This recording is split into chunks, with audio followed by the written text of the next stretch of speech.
কিছু মেয়েদেরকে বলতেছি, যদি কোনো মধ্যবিত্ত তোমাকে প্রপোজ করে বা তুমি যদি কোনো মধ্যবিত্তকে পছন্দ করো, তাহলে প্লিজ তার সঙ্গে রিলেশন করো না।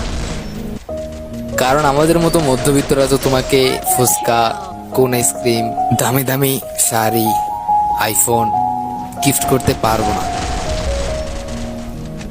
দুদিন ঘরে বসে থাকলে মা বাবা বলে তোর মতো ছেলেকে জন্ম দিয়ে আমার ভুল হয়েছে। আর সেখানে তুমি কি করে থাকতে পারবে অন্যের মেয়ে হয়ে? পুরো দুনিয়াটা টাকার পাবো। कल रास्ते में गम मिल गया था।